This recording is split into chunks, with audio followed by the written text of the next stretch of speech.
पिछले 2 दिन पूर्व हम जन्म कुंडली के विषय में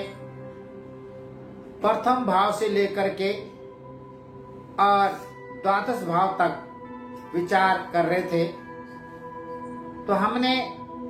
प्रथम भाव लग्न का, द्वितीय भाव, तृतीय भाव और चतुर्थ भाव तक का जो विषय हैं उन विषयों पर विचार किए। आज हम पंचम भाव के विषय में विचार करेंगे, क्योंकि जीवन का पंचम भाव, वैसे तो 12 के 12 भाव बहुत महत्वपूर्ण होते हैं, परंतु पंचम भाव विवेक का होता है, विद्या का होता है। इस पंचम भाव से विद्या, संतान, देशभक्ति, योग, सटा, लॉटरी, लेखन, वाक्पटुता, साहित्य लेखन, रोग के विषय में भी, मानसिक रोग के विषय में भी विचार हम कर सकते हैं, और भाग्य और ज्ञान अर्जित करना। एक बात और साथियों, इस पंचम भाव से अमाशय और गर्भधारण आदि विषयों पर विचार कर लेना चाहिए। षष्ठम भाव, छठा भाव व्यक्ति का रोग का मुख्य होता है, शत्रु का मुख्य होता है, परंतु अन्य जो विचारणीय विषय है जैसे ऋण, चोट, भय, मामा पक्ष, धोखा, लड़ाई झगड़ा, मुकदमे, किसी भी प्रकार का विवाद, चिंता करना, और बार बार जब दुर्घटना आती है या दुर्घटना होती है तो उस समय जो षष्ठम घर में कौन सा ग्रह है, दुर्घटना के विषय पर भी विचार कर लेना चाहिए। पाचन क्रिया, शारीरिक ताप आदि, ज्वर आदि के विषय में षष्ठम भाव से विचार करना चाहिए। सप्तम भाव मुख्यतः पति पत्नी संबंध, पति पत्नी के विषय में ज्ञान अर्जित कर सकते हैं। दाम्पत्य जीवन, पति पत्नी का रूप, रंग, स्वभाव, और इस सप्तम भाव से व्यापार, न्यायालय संबंधित जानकारी, विवेक, जीवन साथी का सुख और आयु संबंधित बातें विचार कर लेनी चाहिए। साथियों, अष्टम भाव विशेष करके आयु के विषय में चर्चा करते हैं, परंतु उसके साथ मुख्य जो बिंदु है, रिश्वत, धन लाभ, जल यात्रा, अचानक लॉटरी निकलना, चिंता, शत्रु पक्ष, गुप्त रोग और रक्त विकार, ऋणत्व, संकट, मृत्यु, यात्राओं से कष्ट होना। कभी कभी यदा कदा जो आपदाएं आती हैं, उन आपदाओं का विचार करना चाहिए, खनन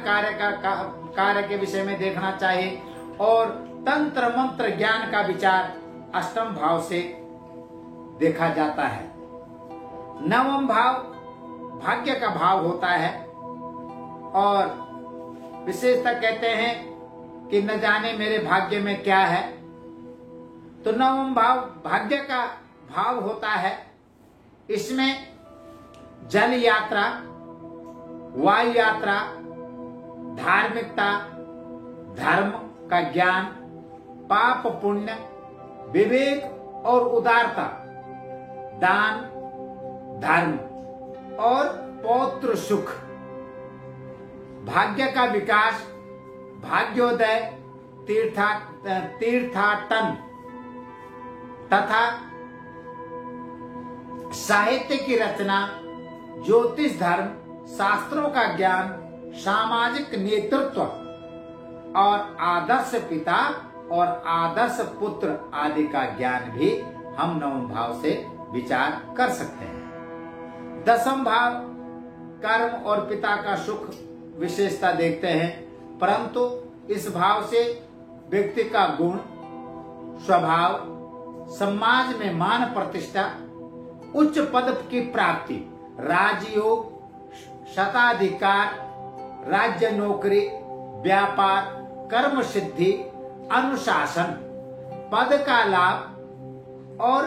राज्य मान्यता, परीक्षा परिणाम, व्यक्ति का वैभव, रोजगार, व्यापार, सामाजिक प्रतिष्ठा, समाज में उसकी विरासता, विदेश प्रवास, लक्ष्य की प्राप्ति, अधिकार और कर्मनिष्ठता, सामाजिक, आर्थिक, आध्यात्मिक उन्नति का विचार करना चाहिए। साथियों, अब हम एकादश भाव से आय का स्रोत, क्योंकि जीवन में धन का होना बहुत जरूरी है, तो धन का जो आगमन होता है, यह धन जीवन में कितना धनी व्यक्ति होता है, कितना धन समाज से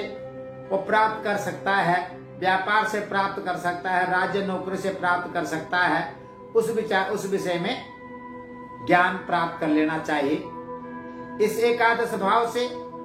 मित्र सुख, समाज में प्रतिष्ठा, वाहन लाभ, प्रॉपर्टी संबंधित योग, मशीनरी कार्य, समाज में मेल मिलाप, कार्य कुशलता, आकस्मिक धन लाभ, आभूषण, ऐश्वर्य, प्रशिक्षण और देव उपासना, भक्ति आदि विचार एकादश भाव से करते हैं, करना चाहिए। उसके बाद साथियों, द्वादश भाव जिसे हम व्यय भाव भी कहते हैं, इससे बायां नेत्र, यात्रा विचार और व्यसन, लड़ाई झगड़े के साथ कारावास, वाद विवाद, दंड अपव्यय, ऋण, अपयश,